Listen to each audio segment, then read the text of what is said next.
certains très favorablement jugés, ne pourraient pas gagner une compétition électorale.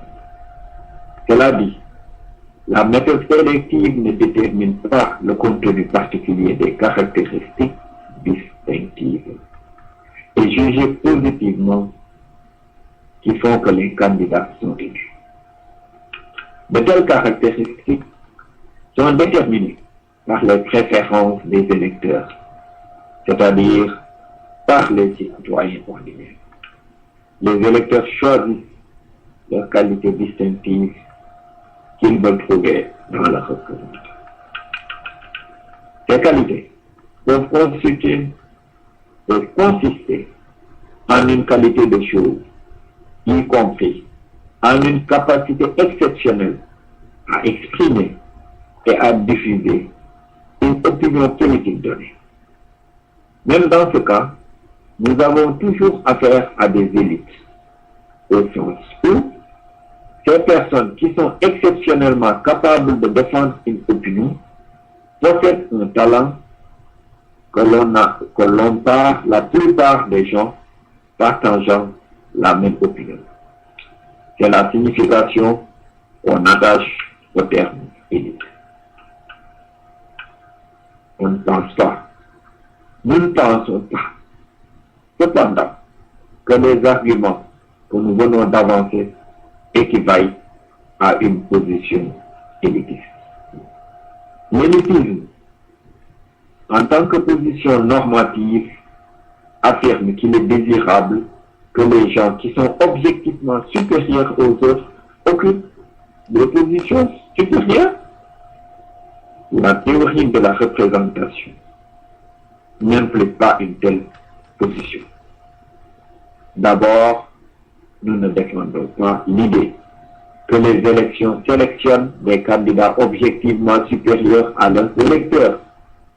L'argument que nous avançons est que les élections sélectionnent des candidats dotés de caractéristiques subjectivement valorisées à tort ou à raison par les électeurs. Deuxièmement, on n'avance pas d'argument sur la question de savoir s'il est désirable ou pas que les positions de pouvoir aillent à des personnes possédant des traits distinctifs et valorisés par leurs concitoyens. On établit principalement qu'un tel résultat est un trait nécessaire des systèmes représentatifs. Il est vrai, l'idée que ces systèmes sont cohérents avec des principes normatifs selon lesquels le pouvoir politique doit provenir du consentement libre de ceux sur lesquels il est exercé. C'est le cas aussi, longtemps, que les électeurs ont la possibilité effective de choisir les traits distinctifs de leurs représentants. Mais on ne va pas au-delà. Nous n'allons pas au-delà de cet argument limité. Une perspective normative plus ambitieuse aurait requis un argument long et complexe, étant donné le mélange étroit des dimensions égalitaires et non égalitaires dans la représentation. Ainsi, en résumé, notre argument sur les élites peut être considéré comme positif, pas normatif. On peut très bien reconnaître l'importance du fait des élites sans pour autant prendre parti pour l'élitisme comme valeur. La démocratie représentative est-elle en crise de une chose? Pour que la crise, ou bien la notion de crise soit utile à notre analyse, il ne faut l'employer que sous certaines conditions. Il faut en particulier que des événements ou développements attestés paraissent, pour quelque raison, incompatibles avec les caractères constitutifs de l'objet considéré. Nous menaçons potentiellement sa survie, faute d'une telle vision les diagnostics de crise deviennent des lieux communs de faire du valeur informative. Tout changement dans un domaine donné, et en particulier toute évolution encore peu étudiée et du coup mal comprise, donne alors matière à déclaration de crise. Deux facteurs nourrissent en outre la prolifération des diagnostics de crise. D'une part, la propension répandue à idéaliser le passé, et d'autre part, le fait que l'annonce d'une crise dans une activité quelconque est plus susceptible d'attirer l'attention des éditeurs et des lecteurs, même académiques, que l'analyse du cours de cette activité. Les conditions requises pour justifier le diagnostic d'une crise du système représentatif ne nous paraissent pas satisfaisantes. Ici, les deux indicateurs les plus sérieux d'une éventuelle crise sont d'une part la baisse du taux de participation électorale et d'autre part le relatif discrédit affectant le personnel politique. Et oui, ce n'est pas ici le lieu d'entrer dans une discussion technique de ces indicateurs. On peut noter toutefois que leur analyse fait toujours l'objet de discussions parmi les spécialistes.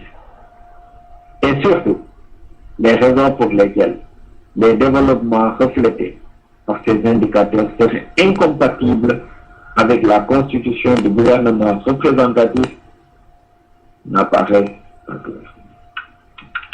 Dans une étude de l'ensemble des démocraties établies, Mark Franklin montre par exemple que la participation électorale a baissé depuis 1940. Il souligne cependant que cette baisse est limitée et l'on pourrait aussi bien se demander pourquoi la participation a aussi peu changé. Sa propre théorie s'efforce de répondre aux deux questions. Mais Franklin montre surtout que cette baisse ne constitue qu'une moyenne sur l'ensemble des élections tenues dans chacun des pays. Le phénomène central est que la participation fluctue en fonction du caractère particulier de chaque élection. Le nombre de votants n'augmente parfois de façon massive lorsque l'élection est perçue comme importante et très discutée. Mesdames et messieurs, Les bienvenue récentes élections françaises ou même sénégalaises en offrent une illustration parfaite, spectaculaire. Mais le phénomène de la fluctuation se retrouve dans toutes les démocraties. On ne voit pas pourquoi le fait que les électeurs se mobilisent surtout lorsque l'enjeu d'une élection paraît important et que les résultats s'annoncent serait incompatible avec le fonctionnement du système représentatif. Plusieurs travaux montrent d'autre part que les citoyens déclarent leur faible confiance dans le personnel politique ne se retire pas dans la partie politique et le désintérêt.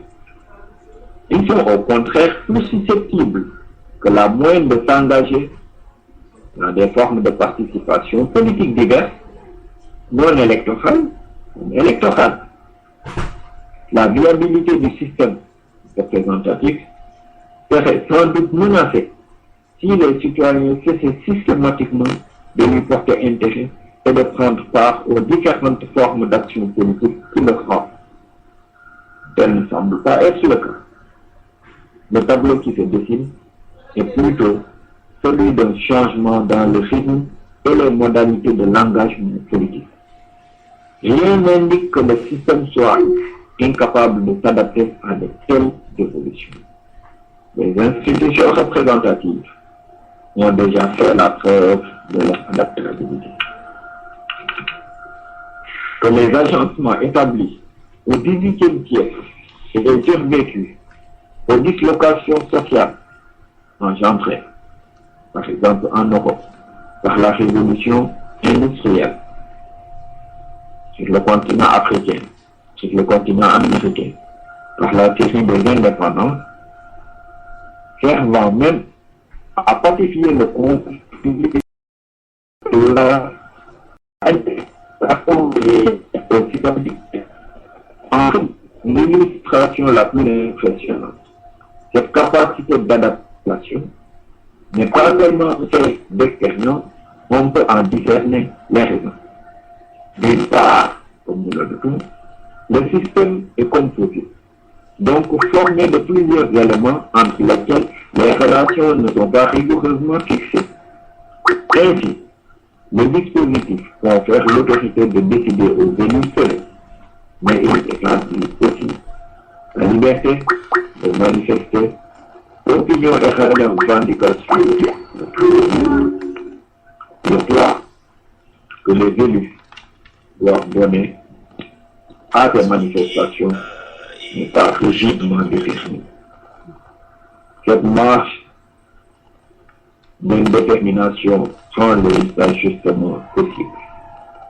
D'autre part, le système rend visible les insatisfactions qu'il engendre lui-même. Il donne aussi des incitations à y remédier du fait de la compétition électorale. Démocratie représentative et délibération, les métamorphoses de la forme représentative du gouvernement ont été notées. Le parlementarisme pourrait être l'élection des gouvernants. Car l'élection a été inventée comme le moyen de porter au gouvernement des individus jouissant de la confiance de leurs concitoyens. Mais pendant de longues périodes, l'origine de cette confiance a présenté des caractères particuliers. Les candidats étaient des individus qui, par leur réseau de relations locales, leur notoriété, voire la déférence dont ils étaient l'objet, suscitaient la confiance de ceux qui vivaient à proximité d'eux et partageaient leurs intérêts. Dans le parlementarisme, cette relation de confiance a un caractère essentiellement personnel. C'est par sa personnalité que le candidat suscite la confiance, non pas par ses liens avec d'autres représentants ou avec les organisations politiques. Ce qui nous amène à dire la démocratie des partis. C'est toujours l'élection des gouvernements.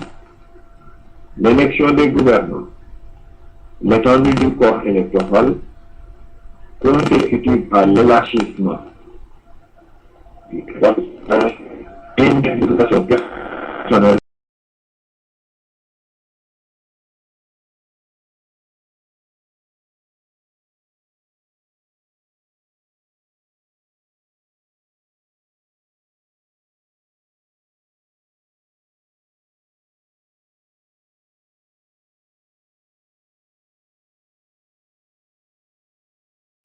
grâce à leur organisation et à leur réseau militant. La démocratie du public